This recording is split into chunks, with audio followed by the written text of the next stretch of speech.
Awak sistem pertahanan udara Strela 10 dari kelompok pasukan barat Rusia terekam meluncurkan serangan dari darat.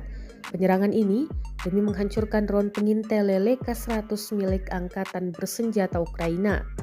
Rekaman detik-detik peluncuran rudal Rusia diunggah di Telegram Kementerian Pertahanan Rusia pada Jumat, 14 Juni 2024. Dalam keterangan unggahan, Rusia mengklaim serangannya akurat mengenai sasaran. Ukraina disebut kehilangan satu lagi drone canggihnya. Rekamannya pun menuai berbagai komentar dari warganet. Diketahui, Rusia mengubah status dari operasi militer khusus menjadi perang dengan Ukraina.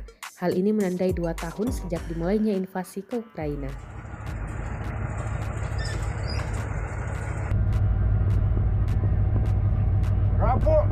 Работаю!